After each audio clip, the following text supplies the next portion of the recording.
പലപ്പോഴും കേൾക്കാറുണ്ട് ബിവാക്കിലാണ് നമ്മൾ ഉണ്ടാവുക എന്നുള്ളത് അല്ലേ.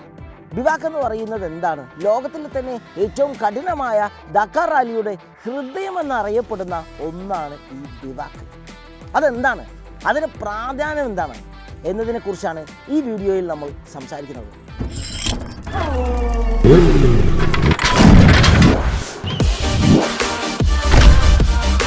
ബിവാക്ക് എന്ന് പറയുന്നത് ദക്കാർ റാലിയുടെ ഓരോ സ്റ്റേജിൻ്റെയും സ്റ്റാർട്ടിൻ്റെയും ഫിനിഷിൻ്റെയും ഇടയിൽ തയ്യാറാക്കിയിട്ടുള്ള ഒരു ക്യാമ്പാണ്. ദക്കാർ റാലിയുടെ എല്ലാ പ്രധാന പ്രവർത്തനങ്ങളും ഇവിടെ നിന്നാണ് നടക്കുന്നത്. ഇതാണ് ദക്കാർ റാലിയുടെ പ്രൈമറി ബേസ്. ദക്കാർ റാലി നടക്കുന്ന സെൻറ്ററിൻ്റെ ഏതെങ്കിലും വിദൂരമായ ഏരിയയിൽ പ്രത്യേകം ദക്കാർ ഒഫീഷ്യൽസിന് മാത്രമായി സെറ്റപ്പ് ചെയ്യുന്നതാണ്. ഇത് Riders, team crew, medical support, media, organisers, catering, അങ്ങനെ ഏകദേശം 3000-ലധികം ആളുകൾ ഉണ്ടാകും ഈ ഒരു ബിവാക്കിൽ. ഇത് ശരിക്കും പറഞ്ഞാൽ ഒരു സഞ്ചരിക്കുന്ന സിറ്റിയാണ്. ദക്കാറിൻ്റെ ഓരോ സ്റ്റേജും ഡിഫറെൻ്റ് ഏരിയയിലേക്ക് മാറുന്നതിനനുസരിച്ച് ഈ ക്യാമ്പും ഡിഫറെൻ്റ് ഏരിയയിലേക്ക് മാറും. നിങ്ങളൊന്ന് ആലോചിച്ച് നോക്കൂ, ഏകദേശം 3000 ആളുകൾക്ക് താമസിക്കാനുള്ള ഒരു ക്യാമ്പ് ഓരോ ദിവസവും വിവിധ സ്ഥലങ്ങളിലേക്ക് എല്ലാ സന്നാഹങ്ങളോടും കൂടി മാറ്റി സ്ഥാപിക്കുന്നതിൻ്റെ ബുദ്ധിമുട്ട്, ഇതൊരു ലോജിസ്റ്റിക്സ് മിറാക്കിളാണ്. ഞാനത് നേരിട്ട് കണ്ടിട്ടുള്ള ഒരാളാണ്. അതായത് ഇത്രയും സംവിധാനങ്ങളാണ് ഒരു സമയം റൈഡേഴ്സ് ഗ്യാദർ ചെയ്യുന്ന, അല്ലെങ്കിൽ റൈഡേഴ്സ് 800-900 കിലോമീറ്റർ ഓടിച്ച് ഒരു സ്ഥലത്തെത്തുമ്പോൾ ആ സ്ഥലത്തേക്കാണ് ഈ ബിവാക്കിൻ്റെ ഈ ഒരു കംപ്ലീറ്റ് സന്നാഹങ്ങളുമായിട്ട് അടുത്ത സ്ഥലത്തേക്ക് എത്തുന്നത്. താമസിക്കാനുള്ള ടെൻ്റ് ഏരിയ മാത്രമല്ല, കാറ്ററിങ്, വേസ്റ്റ് മാനേജ്മെൻറ്റ്, മീഡിയ നിങ്ങൾ കണ്ടിട്ടുണ്ട്. ഏകദേശം 500-ന് മുകളിൽ ആളുകളാണ് ഈ ഒരു ദക്കാറിൻ്റെ മീഡിയയിൽ മാത്രം വർക്ക് ചെയ്യുന്നത്. പിന്നെ TV പ്രൊഡക്ഷന്, മെഡിക്കൽ സപ്പോർട്ട് നിങ്ങൾ കണ്ടിട്ടുണ്ട്. ഹെലിപ്പാഡ് തന്നെ 10-17 ഹെലികോപ്റ്റർ തന്നെ ഹെലിപ്പാഡിൽ കാണാൻ പറ്റും. അത് വ്യത്യസ്തമായിട്ടുള്ള, അതായത് ആളുകളെ റെസ്ക്യൂ ചെയ്യാൻ വേണ്ടിയിട്ടും നമുക്ക് വേണ്ട കാഷ്വാലിറ്റി എന്തെങ്കിലും ഉണ്ടെങ്കിൽ അതിനുള്ള സംവിധാനം, അതല്ലാതെ ഷൂട്ട് ചെയ്യാനൊക്കെ വേണ്ടിയിട്ടുള്ള 17ഓളം ഹെലികോപ്റ്റർ, അതുള്ള ഹെലിപ്പാഡ് തന്നെ അവിടെ സംവിധാനങ്ങൾ ഈ ഒരു ബിവാക്കിൽ സെറ്റ് ചെയ്തിട്ടുണ്ടാവും. ഇലക്ട്രിക്കലായിട്ട് മറ്റുള്ള അവിടേക്ക് വേണ്ട കറണ്ടുകളും മറ്റുള്ള സംവിധാനങ്ങളൊക്കെ, ഇൻ്റർനെറ്റ്, സാറ്റലൈറ്റ്, മറ്റുള്ള എല്ലാ ടെക്നിക്കൽ ഫെസിലിറ്റീസും, ഇതെല്ലാം ഈ കണ്ട ഒരു ബിവാക്കിൽ കണ്ട എല്ലാ സെറ്റപ്പും ഇതിൻ്റെ കൂടെ പുതിയ ഒരു സെറ്റിലേക്ക് മാറണം. അതുകൊണ്ട് തന്നെയാണ് ഞാൻ പറയുന്നത് ഇതൊരു ലോജിസ്റ്റിക്സ് മിറാക്കിളാണ് എന്നുള്ളത്. കാരണം ഇത്രയും കാണുന്ന ഏകദേശം 3000-4000 ആളുകൾ ഉണ്ടാവുന്ന ഒരു ക്യാമ്പ്, ആ ക്യാമ്പിൽ 3 നേരം ഭക്ഷണം കൊടുക്കണം, ബ്രേക്ക്ഫാസ്റ്റ്, ലഞ്ച്, ഡിന്നർ, അതൊക്കെ ഒരു ഗ്രാൻഡാണ്. അതായത് ഒരു ദക്കാറിൽ പോയിട്ടുള്ള ഒരാളെ സംബന്ധിച്ചിടത്തോളം നമ്മൾ ശരിക്കും എയർപോർട്ടിൽ ലോഞ്ചിൽ ഉപയോഗിക്കുന്ന ആളുകൾക്ക് പെട്ടെന്ന് അത് കണക്ട് ചെയ്യാൻ സാധിക്കും. ലോഞ്ചിൽ ഉണ്ടാവുന്ന ഫുഡ് മെനു നമുക്ക് സ്റ്റാർട്ടേഴ്സ് ആയിട്ട് എടുക്കാനുണ്ടാവും ഫുഡ്, അത് കഴിഞ്ഞിട്ട് നമുക്ക് ഡെസേർട്ട്സ് ആയിട്ടും ഫ്രൂട്ട്സ് ആയിട്ടും, ഒരു സൈഡിൽ ടീ, കോഫി, ചോക്ലേറ്റ്, അങ്ങനെയുള്ള സംവിധാനങ്ങളൊക്കെ, ഇതെല്ലാം നമുക്ക് എല്ലാ ദിവസവും 3 നേരം എനി ടൈം പോയി കഴിക്കാൻ പറ്റുന്ന രൂപത്തിലാണ് ഇതെല്ലാം അവിടെ സജ്ജീകരിച്ചിട്ടുള്ളത്. സാധാരണ ബിവാക്ക് നിയർ ബൈ എയർപോർട്ടുള്ള ഏതെങ്കിലും ഏരിയയിലായിരിക്കും സ്ഥാപിക്കുക. അത് ഇതിൻ്റെ തുടക്കം എന്ന് പറയുന്നത് അതായിരിക്കും. ദക്കാർ റാലി തുടങ്ങിയാൽ, അതായത് റേസ് തുടങ്ങിക്കഴിഞ്ഞാൽ ഇത് 900 കിലോമീറ്റർ, 800 കിലോമീറ്റർ വീണ്ടും പല ലൊക്കേഷനിലേക്കായിരിക്കും പോവുക. തുടങ്ങിയാൽ പിന്നെ കണ്ടിന്യൂസ് ആയി നടന്നുകൊണ്ടിരിക്കും, ഇങ്ങനെ പോയിക്കൊണ്ടേയിരിക്കും. ഓരോ 900-800 കിലോമീറ്റർ വിച്ചവർ റൈഡേഴ്സ് പോയിട്ടുണ്ടെങ്കിൽ ഈ ഒരു സെറ്റപ്പും ഇങ്ങനെ മൂവ് ചെയ്തുകൊണ്ടിരിക്കും. അതുകൊണ്ട് ഒരേ സമയം 2 മുതൽ 3 വരെ ക്യാമ്പുകൾ ഒരുമിച്ച് ഓർഗനൈസ് സെറ്റ് ചെയ്യും. അതിനു പുറമെ 48 മണിക്കൂറുള്ള ക്രോണോ മാരത്തോൺ സ്റ്റേജിലേക്ക് വേണ്ടി ചെറിയൊരു സെറ്റപ്പും ഉണ്ടാവും. അവിടെ ആകെ റൈഡേഴ്സിന് മാത്രമേ ക്യാമ്പ് ചെയ്യാനുള്ള സംവിധാനം ഉണ്ടാവുള്ളൂ, അവരുടെ ടീം മെമ്പേഴ്സിന് അലൗഡ് അല്ല. അതായത് 48 മണിക്കൂർ ക്രോണോ എന്ന് പറയുന്ന സമയത്ത് റൈഡ് സ്റ്റാർട്ട് ചെയ്ത് കഴിഞ്ഞാൽ, ഇത് ദക്കാറിൻ്റെ ഒരു സ്റ്റേജാണ് ശരിക്കും പറഞ്ഞാൽ. റൈഡ് സ്റ്റാർട്ട് ചെയ്ത് കഴിഞ്ഞാൽ നമ്മളൊരു ഡെസ്റ്റിനേഷനിലേക്ക് നമുക്ക് എത്തേണ്ടതായിട്ട് വന്നു കഴിഞ്ഞാൽ 48 മണിക്കൂർ റൈഡേഴ്സും ടീം മെമ്പേഴ്സും തമ്മിൽ കാണാനോ മീറ്റ് ചെയ്യാനോ ഉള്ള സംവിധാനമില്ല. റൈഡേഴ്സ് ഏതെങ്കിലും ഒരു ക്യാമ്പിൽ ആ ഒരു ഡെസേർട്ടിലായിരിക്കും താമസിക്കേണ്ടി വരിക. അവിടെ നിന്നും റൈഡേഴ്സ് തന്നെ ഫുഡ് ഉണ്ടാക്കി കഴിക്കണം.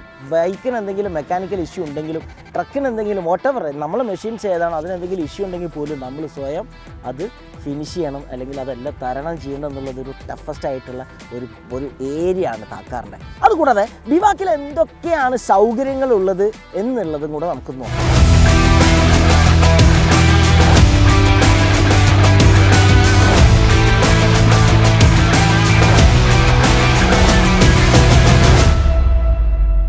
മെക്കാനിക്കൽ ഏരിയ, ഈ ഒരു ഏരിയയിലാണ് വാഹനങ്ങളുടെ അറ്റകുറ്റപ്പണികളൊക്കെ നടക്കുന്നത്. അതായത് ഒരു റേസ് ഓടിച്ച് ടെൻറ്റിലേക്ക് തിരിച്ചു വരികയാണെങ്കിലും ടയർ മാറ്റേണ്ടതായിട്ടുണ്ട്. ജനറലായിട്ട് ഒരു 800-900 കിലോമീറ്റർ റേസിങ് പല ടെറൈനിലൂടെ ഓടിച്ചു വന്നിട്ടുണ്ടെങ്കിൽ ഓയിൽ ചേഞ്ച് ചെയ്യേണ്ടതായിട്ടുണ്ട്. ചെയിനിൽ എന്തെങ്കിലും പ്രശ്നമുണ്ടെങ്കിൽ അത് മാറ്റേണ്ടതായിട്ടുണ്ട്. ടയർ ഒരു റേസിന് ശരിക്കും പറഞ്ഞാൽ മോട്ടോർ സൈക്കിളിനെ സംബന്ധിച്ചിടത്തോളം, റാലി ബൈക്കിനെ സംബന്ധിച്ചിടത്തോളം 14 സെറ്റ് ഓഫ് ടയേഴ്സ് തന്നെ വരും.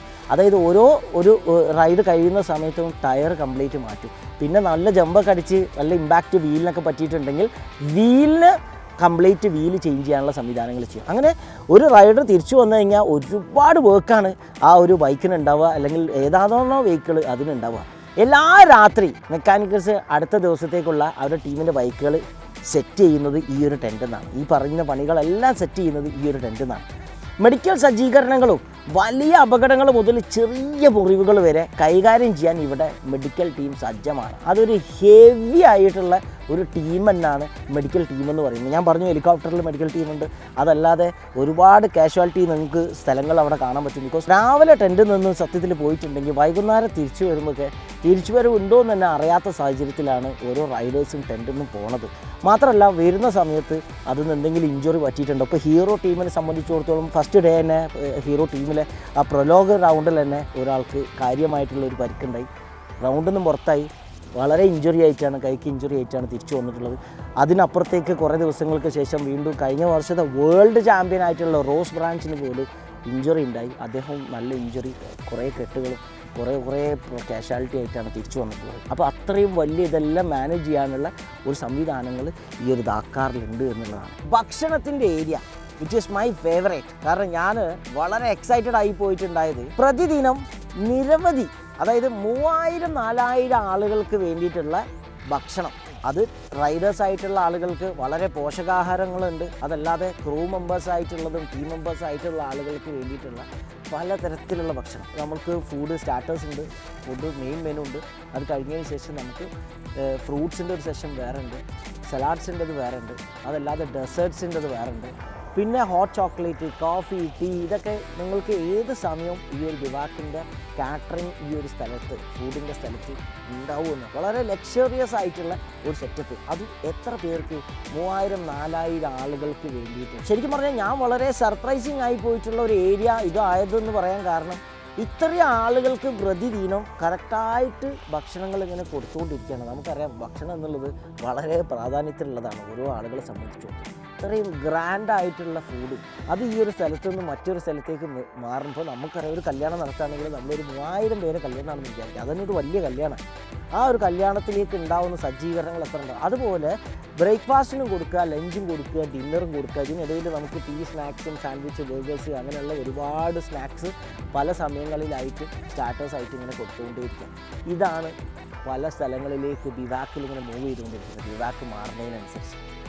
So imagine how miracle it is. അടുത്തതായിട്ടുള്ള ടെൻറ്റുകളും അതുപോലെ തന്നെ വിശ്രമ മേഖലകളാണ്. അതായത് വിശ്രമിക്കാനായിട്ട് ടെൻറ്റുകൾ നമുക്ക് കാണാൻ സാധിക്കും.